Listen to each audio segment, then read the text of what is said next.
Y por lo tanto, hoy vamos a tratar con el tema una fe audaz.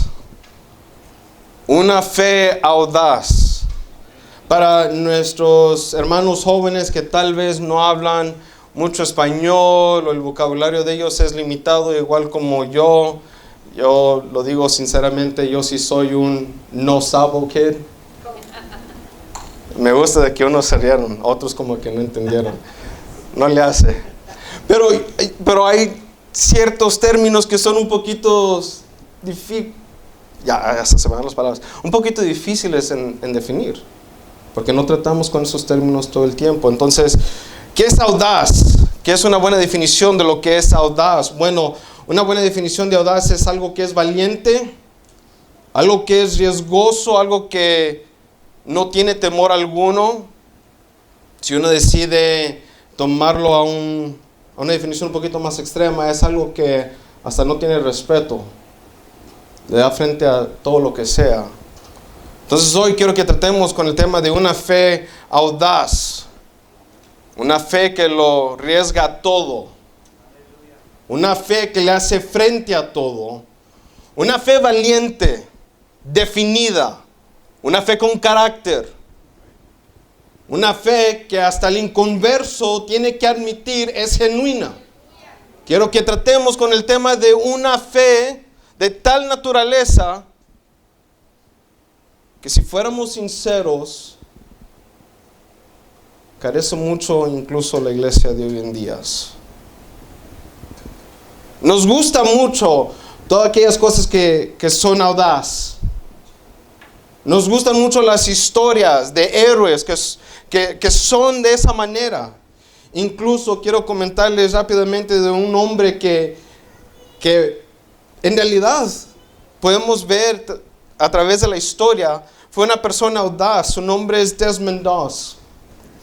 Desmond Doss nació en febrero 7 de 1919 en Lynchburg, Virginia. Su padre era un carpintero, su madre a veces trabajaba en una fábrica de zapatos, pero ella en realidad era alguien que estaba en la casa criando a los niños. Y cuando vino la Segunda Guerra Mundial, este hombre decidió en ir y pelear, pero él no era como los otros hombres que sintieron ese deber de meterse a pelear como los demás. Este hombre era un poquito raro. Y digo de que este hombre era un poquito raro porque él fue el primer objetor de conciencia. Déjenles explico qué es eso. Este hombre se metió en el ejército para trabajar como médico, pero él no quería cargar una pistola.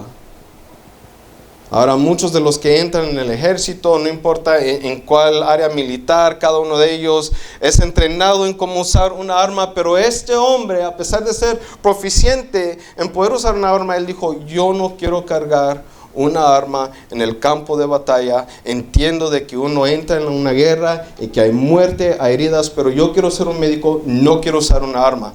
Todo eso a base a las creencias de este hombre. Desmond Doss es un adventista y aunque se nos puede hacer muy fácil en criticar su teología, este hombre creyó tan fuertemente en que él fue llamado por Dios a no cargar una arma en el campo de batalla. Pero esa no es la parte audaz de este hombre. En el 2016 hicieron una película llamada Hacksaw Ridge. No sé si ustedes han escuchado de esa película, tal vez algunos sí la han visto. Es una película muy conmovedora, sí la recomiendo, tiene que ser una de mis top 5 movies. Y en esta película, cuando finalmente llegan a la isla de Okinawa y tratan de conquistar esa tierra, tratar de avanzar, reconocen de que no están preparados para todo lo que tiene el enemigo ya listo para ellos. Y mientras que todos los demás huían y retrocedían, este hombre se quedó allí como quiera, porque él pensó, si yo también me voy, no queda nadie por lo menos aquí para hacerle frente al enemigo. Y mientras que él se escondía, él escuchaba los gritos de todos aquellos que estaban heridos, que estaban en el campo del enemigo clamando por auxilio.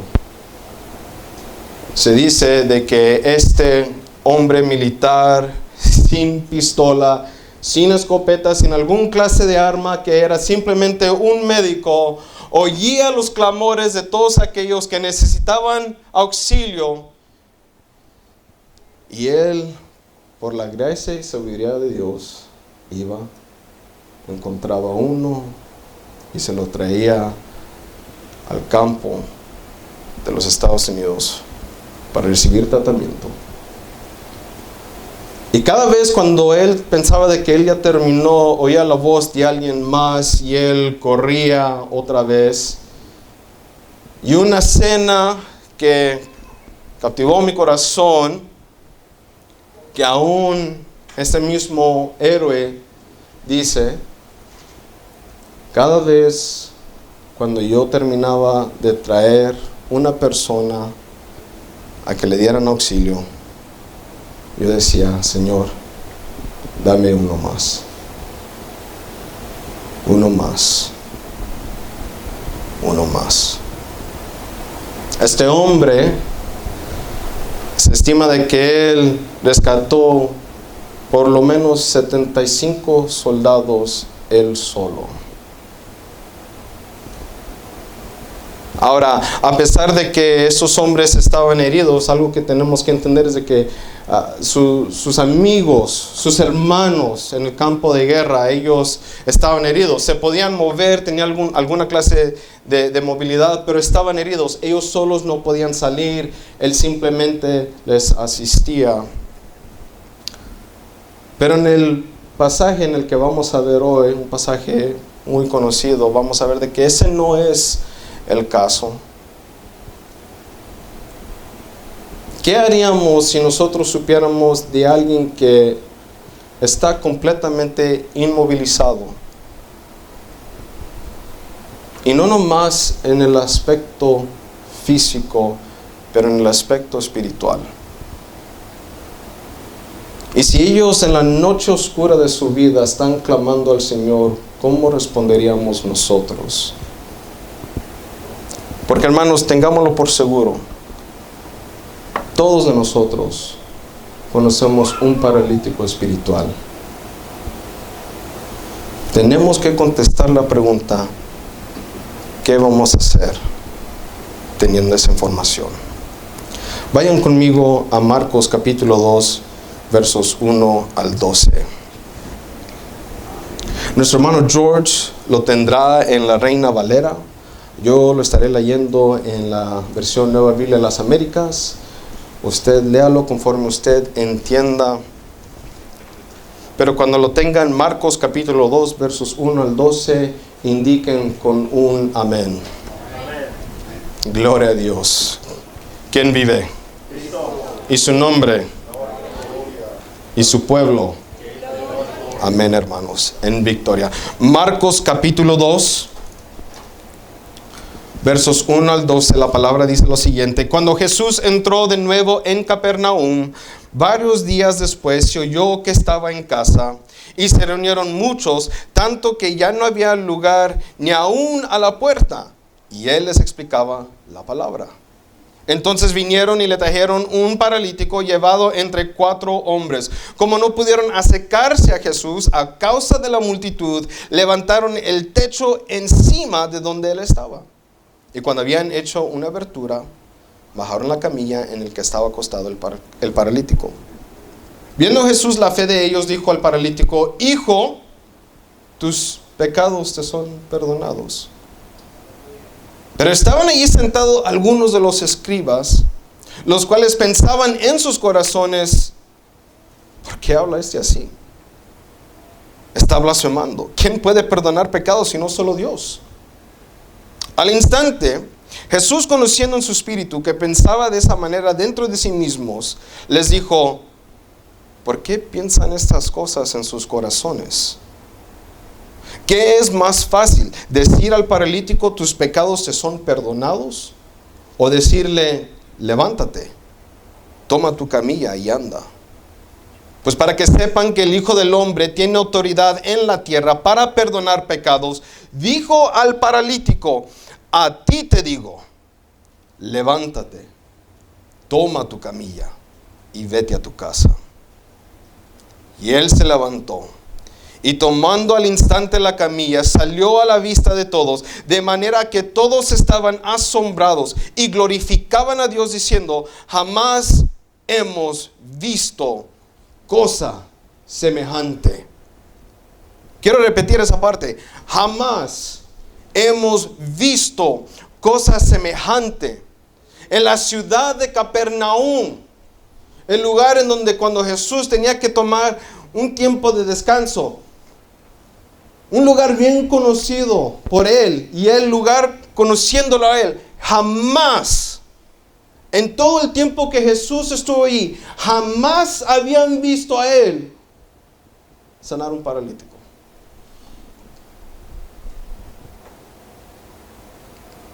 Pero para nosotros no es nada nuevo el saber de que Jesús puede sanar un paralítico.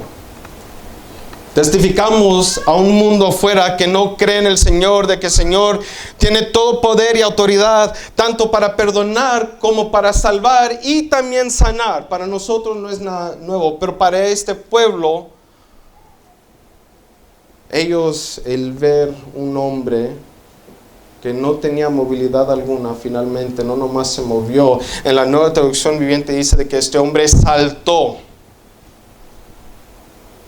Me puedo imaginar la explosión de movimiento, porque unas cosas de que estés acostado y luego que te cuestas simplemente para sentarte. La Biblia dice de que ese hombre saltó y levantó su lecho y se fue. Y en tanto en Mateo como en Lucas dicen de que este hombre salió glorificando. Y cómo no, él tampoco había visto al Señor sanar un paralítico. Y en ese día el Señor lo sanó a él. No, pero en esta noche, aunque sí examinaremos lo que dice el Señor y lo que Él hizo, y aunque sí vamos a examinar un poquito a este hombre que fue sanado y transformado, por decirlo de esa manera, por el Señor, hoy vamos a hacer un poquito algo diferente. No quiero que salgamos aquí igual. Quiero que tratemos con el pasaje como si fuera un espejo. Que hagamos, no como la persona que describe Santiago en capítulo 1, versos 23 y 24. De que uno se ve en el espejo y dice: ay Señor, cómo me veo. Y nomás sale a su casa así. Con la espinaca en los dientes, el pelo, ¡uf! No, hoy quiero que nos veamos tal vez exactamente como somos. Y que sea el Señor a través de su palabra haciéndonos tomar cuenta de cómo somos. Porque si en realidad queremos cambiar y si en realidad queremos tener una fe audaz, tenemos que hacernos unas preguntas un poquito muy difíciles. Y en esta noche no voy a exigir de que ustedes me contesten esas preguntas, pero quiero que se las hagan ustedes mismos y mediten. Que igual como a veces nos saboreamos un steak, que en realidad de igual manera meditemos en lo que vamos a probar en esta noche. Bueno, estoy hablando sobre una fe audaz y no he describido ni he definido qué es una fe audaz, cuáles son las características de una fe audaz. Algo que podemos notar sobre una fe audaz es de que una fe audaz está dirigida hacia Cristo. Punto número 1, una fe audaz está dirigida a Cristo. Examinemos la escena por un momento. Había una multitud en donde Jesús obviamente estaba descansando. La palabra no nos dice de que esta casa le pertenece al Señor, no nos dice detalles de quién le pertenece esta casa, pero el pueblo de Capernaum sabía de que Jesús había regresado. ¿Regresado de dónde? Bueno, Marcos capítulo 1, verso 39, nos dice de que él andaba predicando por toda la región de Galilea. Incluso Jesús, cuando los primeros discípulos vienen a él y le dicen, te están buscando, Señor. Ya tan temprano, a las 5:30 de la mañana, Señor, la conferencia ya va a empezar, te quieren buscar, hay unos que ya necesitan de que tú los sanes. Y él dice, vayamos a otro pueblo. Pero Señor, si ya todos llegaron, tenemos hasta una mesa preparada, tomando, ¿cómo que ya nos vamos? Tengo que ir a otro pueblo. ¿Pero por qué? Porque yo vine para predicarles. Tenemos que ir. Otros tienen que oír las buenas nuevas. No es de quedarme aquí y obtener fama. Otros tienen que oír las buenas nuevas. Y el Señor siempre moviéndose. No se quedaba en una área por mucho tiempo, Él se tenía que mover. Y a veces donde Él iba, tal vez hacía milagros, tal vez no, pero Él siempre se estaba moviendo. Entonces, cuando Él llega a su casa, por decirlo así, o llega a casa, es después de estar tratando con las almas de las vidas a través de la palabra. También hacía milagros. Obviamente, cuando alguien produce los milagros que estaba produciendo Jesús, ¿cómo es de que la gente no lo iba a buscar? Incluso hay una porción en las Escrituras donde el Señor les dice, ustedes nomás me buscan por el pan. Pero la palabra también nos dice que durante el transcurso de este viaje de Jesús, o múltiples viajes, Él encuentra a sus primeros discípulos. Entonces no es como que Jesús estaba tomando vacaciones, Él estaba haciendo la obra el cual su Padre lo llamó a hacer. Llega a su casa y la multitud lo viene a buscar. Y obviamente nosotros podemos imaginar cuáles son las razones por las cuales ellos vinieron. Pero la historia se enfoca en 4 hombres que conocieron de Jesús. Pero la palabra tampoco nos dice cómo es de que ellos sabían de Jesús. Podemos tal vez imaginarnos en aquellos detalles que son ausentes de que tal vez ellos habían oído de los milagros del Señor. Puede haber sido de que en un sábado ellos fueron a la sinagoga local y escucharon tal vez a Jesús hablar, a enseñar. Porque acuérdense de que Jesús también enseñaba de una manera diferente. Todos decían, Él enseña como alguien que tiene autoridad. Hay vida en las palabras del Señor. Y el pueblo lo sabe. El pueblo no es tonto. Ellos saben cuando hay poder y autoridad. Ellos saben. Dijeron, pues, es Él, es Jesús. No, pero ¿cómo sabes? Pues, ¿no ves toda la gente yendo para allá?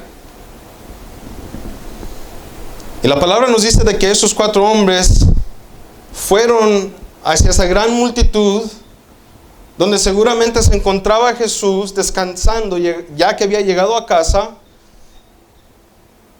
y que en medio de esa multitud Jesús estaba ya enseñando.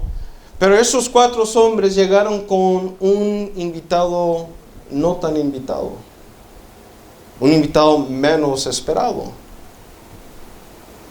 Ahora, lo que la Biblia tampoco nos dice es la relación que esos 4 hombres tienen con ese hombre paralítico. La palabra no nos da su información, no nos da su nombre, no nos dice cómo es de que él fue paralítico, ni tampoco nos dice por cuánto tiempo él fue un paralítico. Este viernes el hermano Pedro nos había dado una breve descripción del estado mental de este hombre. Yo quiero darles una descripción de cómo por lo menos en los hospitales tratamos con alguien que es un paralítico. En primer lugar, una persona que es completamente paralizada es como una persona que está completamente dormida. El poder mover una persona así, especialmente si es un hombre y si es un hombre grande, es en realidad una tarea ardua. Y me sorprende de que solamente 4 fueron a mover a este hombre, porque a veces cuando yo estoy en un hospital y tengo que mover a un hombre que está en su cama sobre mi mesa de examen, a veces se necesita 6 personas. No nomás eso, las personas que quedan reposadas por tanto tiempo empiezan a desarrollar llagas en áreas de presión. Muchas veces debajo de las piernas, en los tobillos, en los codos, en los brazos, en la espalda. Y si eso no fuera lo suficiente, obviamente tal persona no se puede limpiar. Alguien tiene que tratar de limpiarlo de la mejor manera posible. Alguien siempre tiene que estar atento a la salud de la persona, el estado mental de la persona. Porque obviamente si una persona no se puede cuidar ni sí mismo, ¿cómo no le va a entrar la depresión? Pero también tenemos que lidiar con el estigma social y religioso de esta persona. Porque lo que muchos no entienden es de que en los tiempos de antes, si algo estaba mal contigo físicamente, tú obviamente pecaste o tus padres pecaron. Y por eso tú estás como estás. No se olviden de que cuando Job estaba padeciendo todos sus males, sus amigos, ¿qué dijeron después de no decir nada? Fue tu culpa, Job. Si solamente tú te arrepintieras delante de Dios. ¿Saben que lo más triste de toda iglesia? Esa actitud todavía sigue y existe. A veces esa actitud está fuera de las paredes de la iglesia y a veces existe también dentro de la iglesia. De que vemos a alguien que en su completa inhabilidad no puede venir al Señor y a veces no los tratamos con esa compasión que ellos se merecen.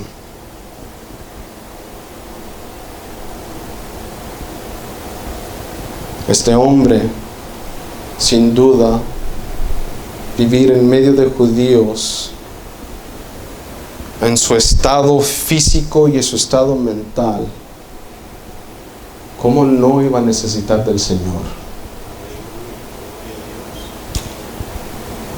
La más triste realidad, y yo creo la ironía de esta historia, es de que si nosotros lo usáramos como un espejo, se nos ha olvidado que nosotros en algún momento u otro éramos ese hombre paralizado, incapaz por nuestras propias fuerzas venir delante del Señor. Pero alguien tuvo misericordia y vino por nosotros para traernos a la presencia de Dios amoroso y eterno. Y esos hombres, algo que podemos notar, yo creo que la razón por la cual ellos no se les da sus nombres, ni cómo ellos funcionaron dentro de la iglesia en el primer siglo, es porque en realidad no tenían que ser personas de importancia. Muchas veces nosotros pensamos que es el pastor o el líder o el obispo o el diácono. No, es que ellos tienen más del Espíritu pero la palabra no nos dice eso. 4 hombres que vieron a su prójimo y actuaron con compasión. Puede ser tú.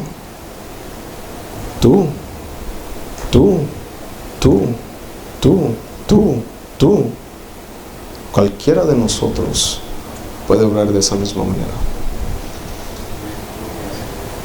Porque fui yo, fuiste tú, fue usted los que en algún momento necesitábamos esa compasión. Entonces la obra era difícil. No sabemos la distancia que ellos tuvieron que cubrir, pero estos 4 hombres, con todo el esfuerzo que ellos tenían, agarraron a este hombre y dijeron, bueno, vamos a Jesús. Ellos no dijeron, nosotros vamos a tratar de hacer su vida más fácil y poder hacer algún clase de ejercicio, de terapia física para que él pueda mantener sus músculos y tratar de desarrollar su movilidad. No, ellos dijeron, vayamos a Jesús. ¿Por qué? Porque nosotros no podemos, pero Él sí puede. Porque la palabra que se ha dado en toda esta región es de que hay un hombre llamado Jesús de Nazaret que puede expulsar demonios, que puede sanar al enfermo, que predica con autoridad y poder, y Él puede cambiar a este hombre. Él lo puede sanar, Él lo puede sacar de esta miseria. Paremos de gastar tiempo y traigamos a este hombre a Jesús. Y a ellos no les importaron de que incluso la comunidad los vaya a ver como, ¿qué están haciendo con este hombre? Obviamente pecador. ¿Por qué lo van a traer a él? Jesús es un hombre santo, ¿no lo ven? Sí. Pero si alguien puede sanar a este hombre, es él. ¿Qué no más linda oportunidad? Si Jesús es el único remedio, ¿por qué gastar más tiempo? Como habíamos dicho, estos hombres tenían una fe audaz. Y lo que hacía esa fe audaz es de que los movió a ellos a no tratar de resolver los problemas de esta persona, es de llevarlos al Señor. Ahora tenemos que entender, iglesia, de que los problemas que existen fuera de la iglesia también existen dentro de la iglesia, y la palabra nos ha llamado a nosotros cómo comportarnos como estos hombres. Gálatas capítulo 6 verso 2 dice: lleven los unos las cargas de los otros y cumplan así la ley de Cristo. Santiago capítulo 5 verso 16 dice: por tanto, confiésense sus pecados unos a otros y oren unos por otros para que sean ¿qué? Sanados. La oración eficaz del justo puede lograr mucho. ¿Y qué dice Efesios capítulo 6 verso 18? Con toda oración y súplica oren en ¿cuál tiempo? En todo tiempo, en el Espíritu, y así velen con toda perseverancia y súplica por todos los santos. Tenemos una responsabilidad, iglesia, de ver a la alma afligida y herida y traerla al Señor. No pretender de que nosotros somos el Señor o de que nosotros somos tan espirituales, es de traerlos al Señor. Porque tú y yo no tenemos esa clase de poder y autoridad. El que la tiene toda es el Señor. Ahora, obviamente Dios obra a través de su iglesia. Pero ¿por qué no traerlos al Señor? ¿Por qué sentir de que la responsabilidad cae sobre nosotros? Si cuando nosotros nos caemos, nosotros también necesitamos de Él.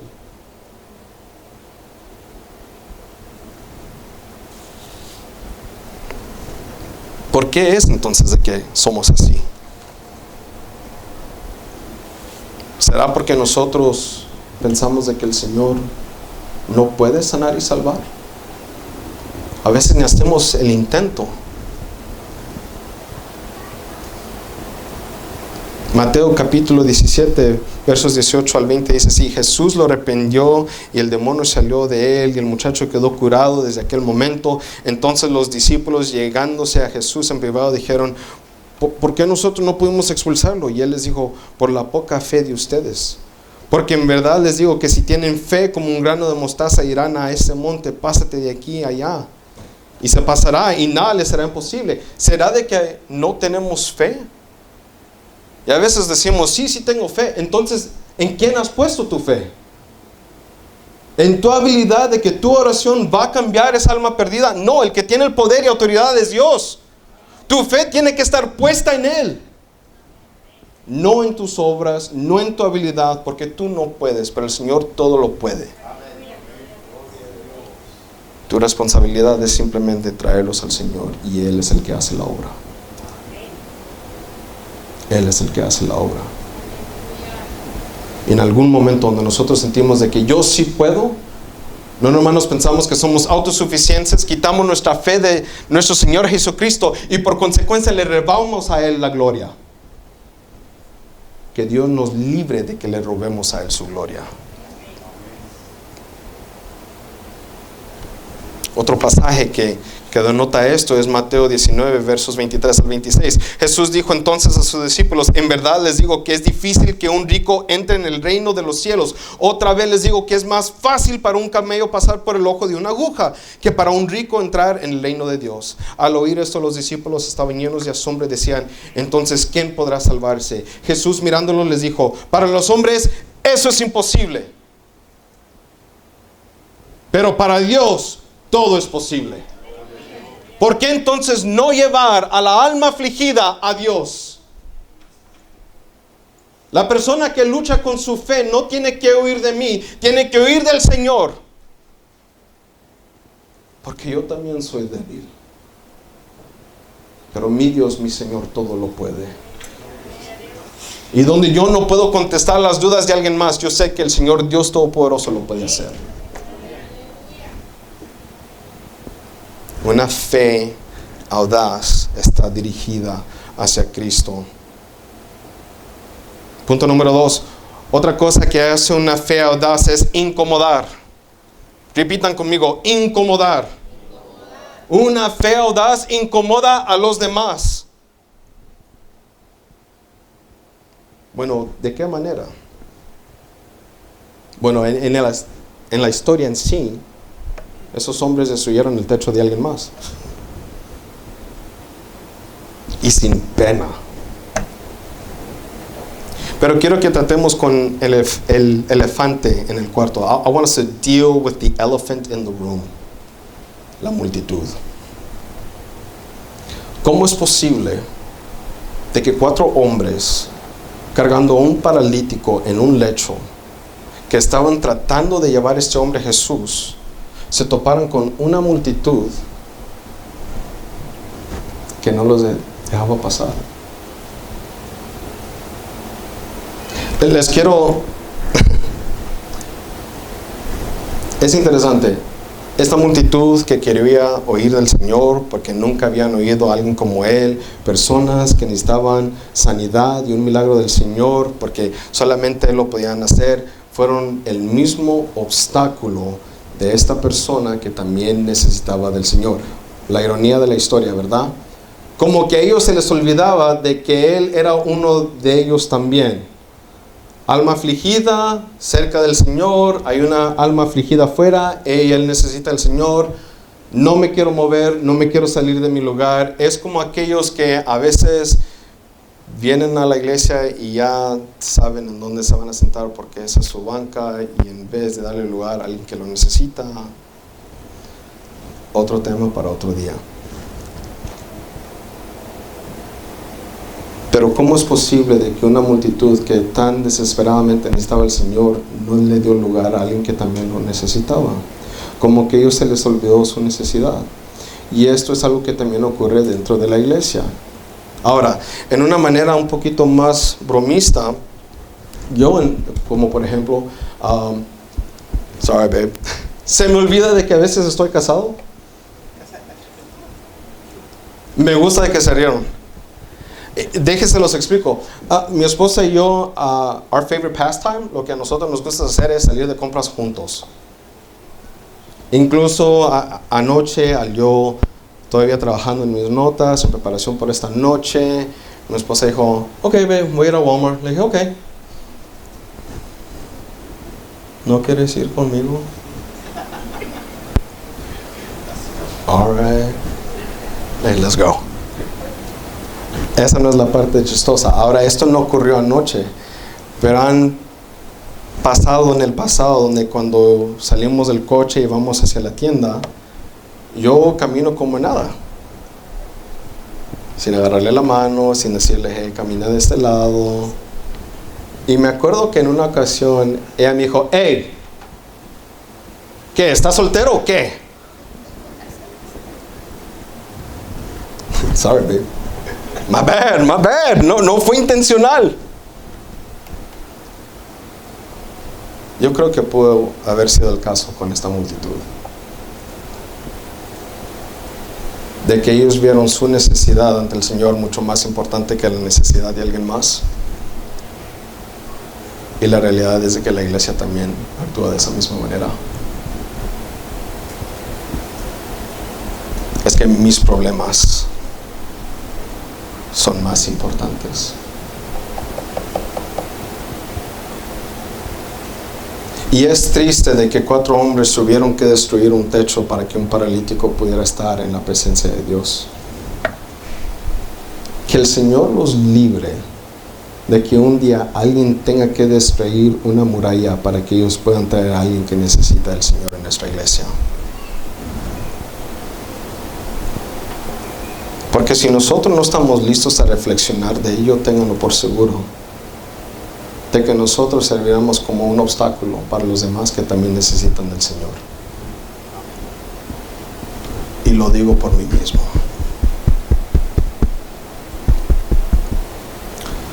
Lo digo porque yo conozco a gente que necesita del Señor.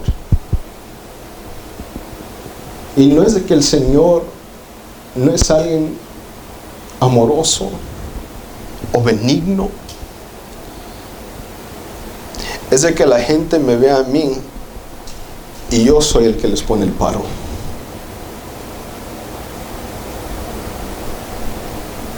Yo sé de que con mis acciones y mis actitudes, mis palabras y mi conducta, yo he sido la razón por la cual personas no han venido al Señor. Yo reconozco que he herido a gente dentro de la iglesia, tanto como fuera, y que el Señor me perdone. Somos culpables. Decir que queremos conocer más al Señor y que nosotros, conociendo tanto de Él y sabiendo de que hay personas que por X razón no pueden venir, quedamos conformados de que ellos estén afuera. Ahora, yo entiendo de que Dios es soberano sobre todas las cosas. Y yo entiendo de que es el Señor el que llama a todo ser a su presencia cuando Él dice. Pero que no se nos olvide algo, iglesia. Claro de que sí, de que el Señor puede obrar independientemente de nosotros, pero el Señor recibe gloria cuando Él obra a través de su iglesia. Y voy a decir unas palabras un poquito duras, que hasta a mí me duelen, pero lo tengo que decir.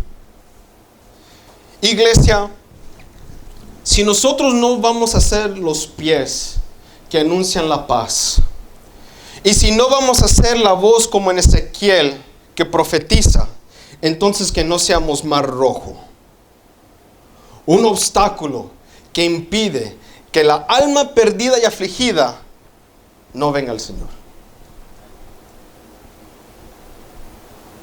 Porque Dios usa a los suyos.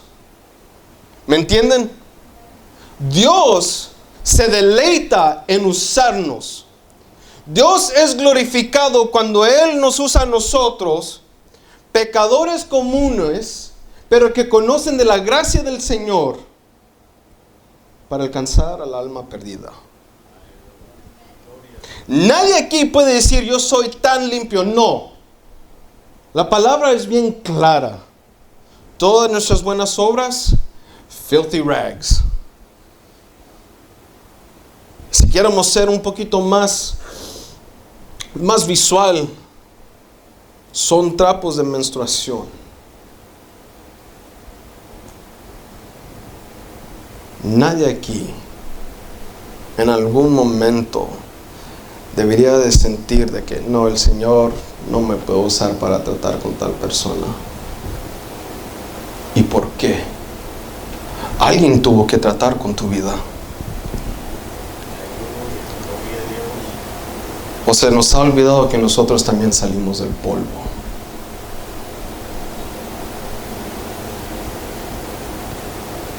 Solo Dios es bueno. Solo Dios es bueno.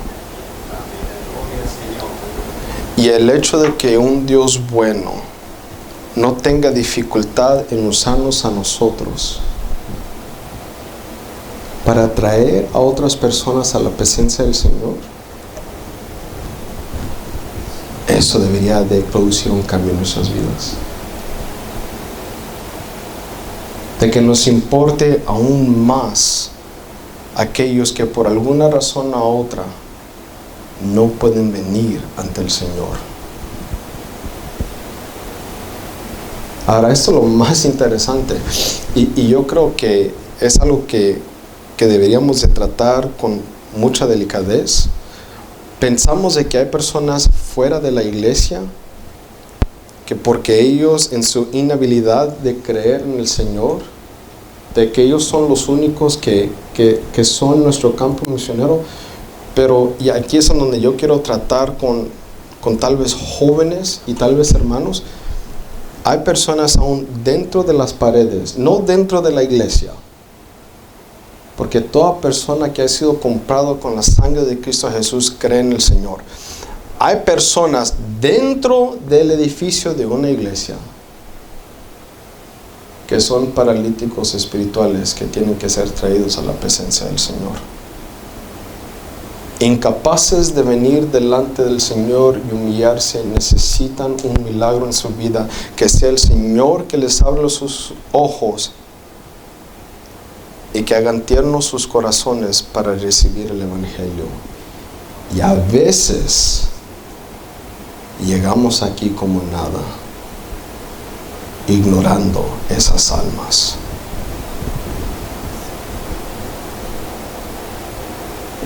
Tenemos miedo de preguntar dentro de aquí, hermano, ¿y tú crees? Yo no.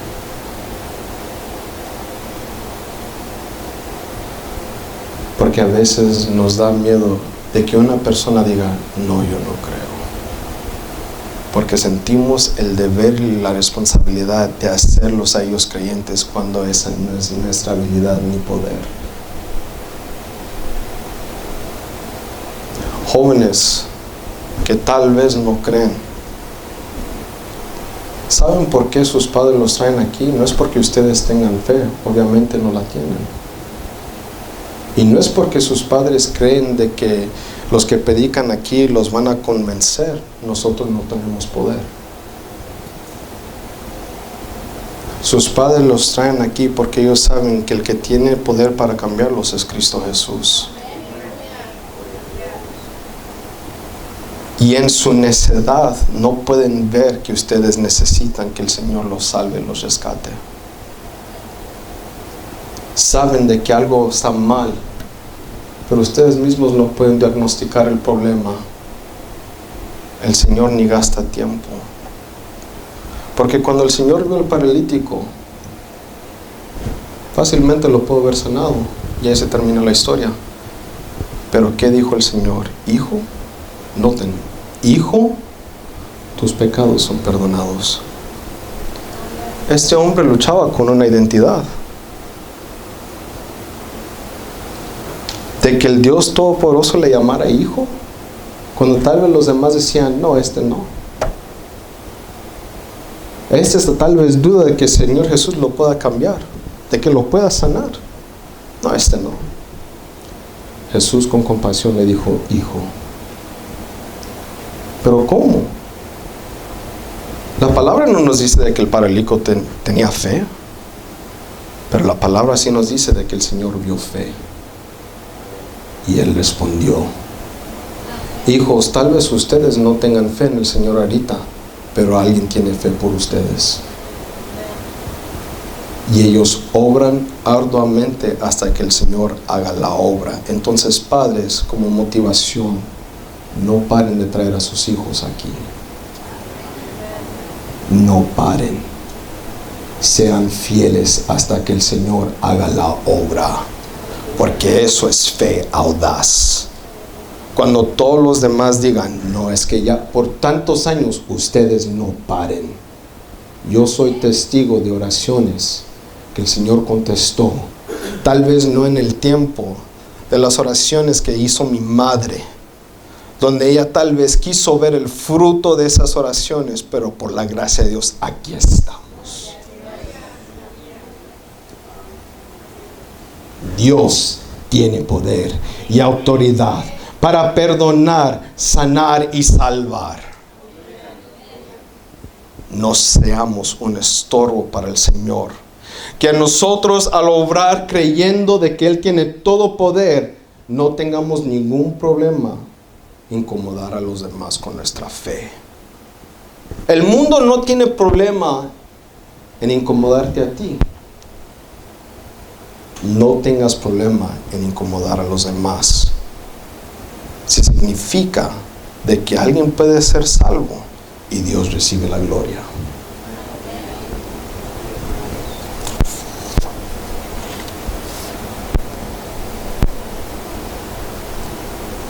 Último detalle de qué es lo que hace una fe audaz. Yo quiero decir esto como si fuese un reto. Una fe audaz es la única fe que puede agradar al Señor. No una fe tímida, no una fe complaciente, no una fe que nomás hace lo mínimo. Una fe audaz es la única que puede agradar al Señor. La Biblia no nos dice cuáles eran las expectativas de estos 4 hombres. Simplemente nos dice de que en ellos había fe y que esa fe estaba puesta en Cristo Jesús. De que si alguien podía cambiar la vida de este hombre, era el Señor Todopoderoso. Tal vez ellos oyeron de que Jesús había sanado a gente de toda clase de enfermedad, pero no a un paralítico. Y tal vez al haber escuchado esto, ellos resonaron en sus corazones: no hemos oído que Él sane a paralíticos, pero si Él ha sanado a otros, Él también lo puede sanar. Tal vez ellos oyeron de que Jesús en algún momento, en algún otro lugar, sí sanó a algún paralítico, pero ellos nunca habían visto esto. Sin embargo, tal vez ellos dijeron entre sí: Él puede sanar paralíticos. Tal vez nosotros no lo hemos visto todavía, pero tal vez con Él lo veremos. Qué lindo es lo que nos dice la palabra con respecto a la fe, especialmente cuando lo vemos dentro de las historias que existen en la Biblia. Me quiero imaginar de que esta era la conversación que hubo entre este hombre y los 4 que lo llevaban. No hemos visto a Dios hacer esto. ¿Cómo es posible de que este hombre llamado Jesús me vaya a poder sanar a mí? Me han traído a ver a otros médicos, a otros especialistas, y nadie me ha podido sanar. ¿Cómo es posible de que Él lo puede hacer? La palabra todavía no había sido escrita, pero me gusta imaginar de que alguien dijo: porque ninguna cosa será imposible para Dios. Lucas 1:37. Pero es que nadie lo ha visto. Es que por la fe andamos y no por vista. 2 Corintios 5:7. Pero ¿cómo es de que si no lo vieron, entonces cómo saben? Es que la fe viene por el oír y el oír por la palabra de Cristo. Romanos 10:17. Pero entonces ¿cómo están seguros? La fe es la certeza de lo que se espera, la convicción de lo que todavía no se ve. Hebreos 11:1. ¿Será de que nosotros tendríamos que usar este esquema para tratar con las personas que no creen de que el Señor puede hacer todo lo que Él desee para sanarlos, salvarlos y restaurarlos? Tal vez no es nomás de simplemente decir frases bíblicas, pero memorizarlas y creerlas internamente. De que la palabra no miente, de que el Señor en realidad sí puede sanar a cualquiera y salvar a cualquiera. Ahora, lo más interesante de todo esto para mí es de que cuando el Señor perdona a este paralítico, la palabra no nos dice de que Él hizo alguna clase de confesión de fe, de que su fe era grande. Simplemente lo miró y le dijo: hijo, tus pecados se son perdonados. Yo creo que de muchas veces nosotros tenemos como una cierta expectativa para cada persona que va a entregar su vida al Señor, como si ellos necesitaran que pasar un examen teológico. ¿Pero acaso Jesús no perdonó los pecados de un hombre que estaba también siendo crucificado a su lado? Un hombre que nunca fue bautizado, de que tal vez nunca fue a una célula, tal vez ningún servicio. Pero aún este paralítico ni nada, y el Señor con grande misericordia.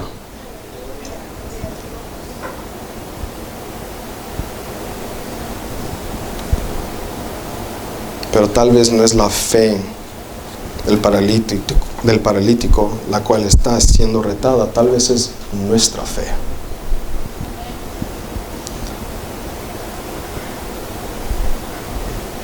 Santiago capítulo 2 versos 14 y 26 dice lo siguiente: ¿de qué sirve, hermanos míos, si alguien dice que tiene fe pero no tiene obras? ¿Acaso puede esa fe salvarlo? Si un hermano o una hermana no tienen ropa y carecen del sustento diario, y uno de ustedes les dice, vayan en paz, caliéntense y sáciense, pero no les dan lo necesario por su cuerpo, ¿de qué sirve?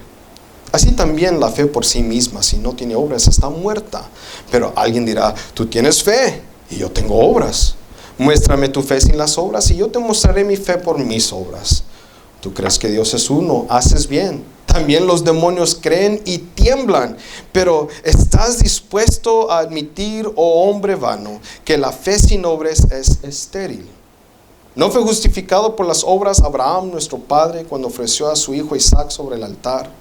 Ya ves que la fe actuaba juntamente con sus obras, y como resultado de las obras, la fe fue perfeccionada. En otras palabras, completa. Y se cumplió la escritura que dice, y Abraham creyó a Dios y le fue contado por justicia y fue llamado amigo de Dios. Ustedes ven que el hombre es justificado por las obras y no solo por la fe. No quiero que se queden encadenados ahí por un momento. Y de la misma manera, ¿no fue la ramera Rahab también justificada por las obras cuando recibió a los mensajeros y los envió por otro camino? Porque así como el cuerpo sin el espíritu está muerto, así también la fe sin las obras está muerta. ¿Cómo podemos decir de que el Señor tiene poder y autoridad para sanar y salvar si no ponemos esa fe a prueba?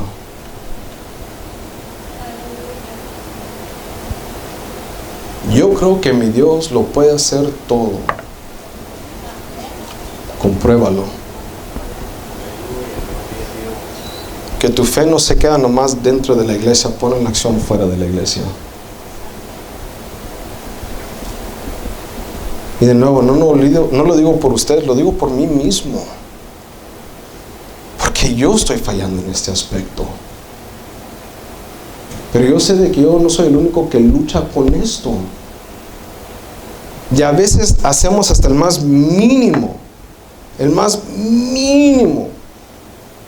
para tratar de cumplir con esto. Pues oré por la persona nomás una vez y pues no quiso. ¿Saben de que es casi inmoral? De que cuando alguien en nuestra mesa de salón de examen de CT, de que cuando nosotros tengamos a alguien que le está parando la respiración, de que en ese momento de que nosotros hagamos chest compressions, de que si nomás paramos con una y ya, nosotros podemos perder nuestro trabajo. Que es nuestra responsabilidad de que cuando alguien se está muriendo, nosotros hagamos todo el esfuerzo para mantener a esa persona viva hasta que el resto del equipo llegue. Y a veces lidiamos con las almas de los demás de esa misma manera. Simplemente lo mínimo. Pues no pudo. Ya el Señor sabe lo que hace. Hay una manera en cómo tratamos la soberanía de Dios que es bíblica, y hay otra manera en la cual es perversa. Y tenemos que ver cuál es nuestro rol con respecto a la soberanía de Dios.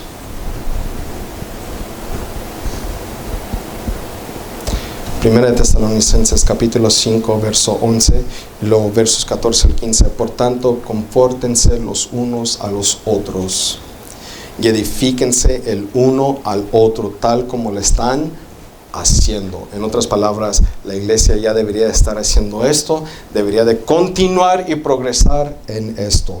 Les exhortamos, hermanos, a que amonesten a los indisciplinados, animen a los desalentados, sostengan a los débiles y sean pacientes con todos. Miren que ninguno devuelva a otro mal por mal, sino que procuren siempre lo bueno los unos para con los otros y para con todos, tanto el creyente como el que no lo es. Porque todos es todos.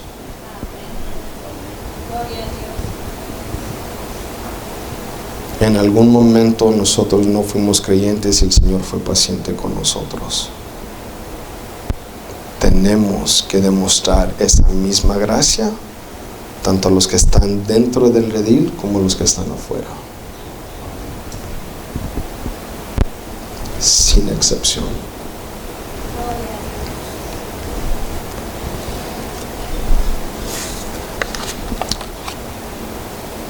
Para concluir, y aquí es en donde quiero tomar un enfoque un poquito evangelístico. Para esto quiero que vayamos al verso 10 hasta el 12 de Marcos capítulo 2.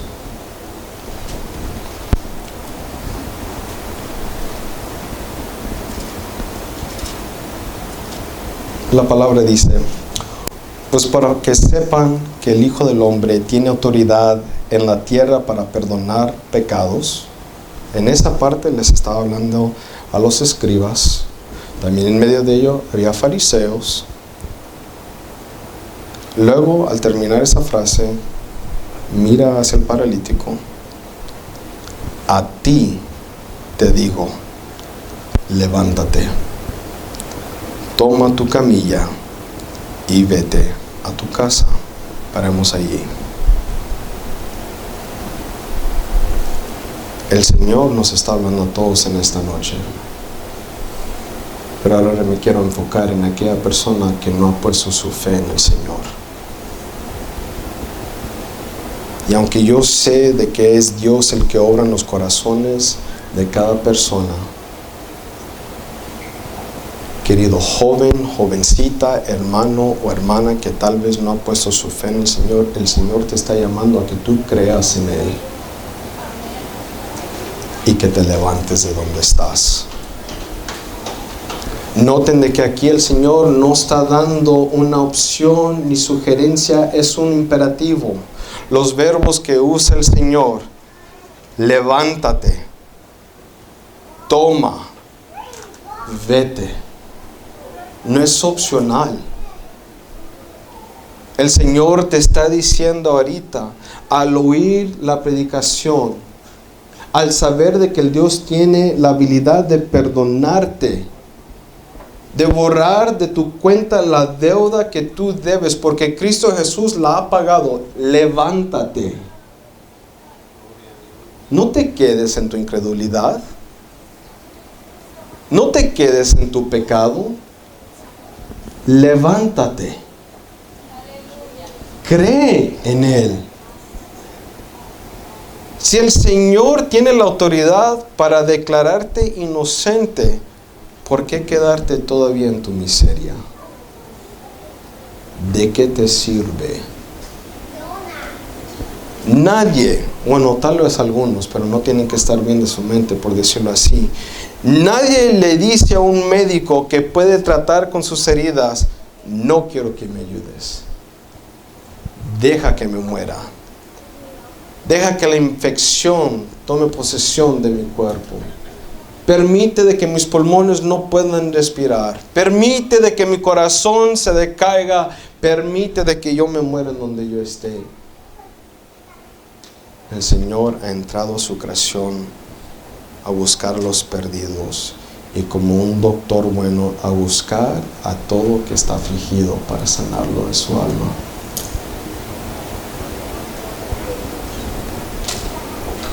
Pero esa es la parte que a mí me toca, y ojalá que te toque a ti. De que el Señor termina su punto con aquellos que no creen que Él tiene la autoridad de hacer esto, y se dirige a aquel que está afligido y le dice: a ti te digo. El Señor quiere tratar contigo personalmente. La salvación y el perdón de Dios es personal. Él sabe de lo que tú sufres, Él te ve a ti. Y donde tal vez los demás no quisieron tratar contigo, donde tal vez fueron los pocos que te trajeron delante del Señor, el Señor siempre te vio a ti. El Señor sabe en dónde tú estás. El Señor sabe de que tú solo no puedes por ti mismo. Recibe el perdón del Señor. Cree en Cristo Jesús y sé tu alma sanada por Él. ¿Qué haremos entonces, iglesia? ¿Qué clase de fe deseamos tener? ¿Qué rol o papel estamos dispuestos a jugar nosotros con respecto a la salvación y la sanidad de los demás? ¿Seremos atrevidos con respecto a nuestra fe? ¿O seremos un mar en forma de una multitud que se pone entre Dios y aquellos que lo necesitan? ¿Acaso somos teólogos como los escribas, pensando de que sabemos de Dios pero no llegamos a la misma conclusión que Él? O tal vez en medio de nosotros hayan algunos paralíticos espirituales que en esta noche tienen que ser traídos ante la presencia de Dios Altísimo. Que el Señor tenga misericordia de nosotros y nos conceda una fe audaz como estos 4. Oremos. Padre Celestial, te damos las gracias, Señor, por tu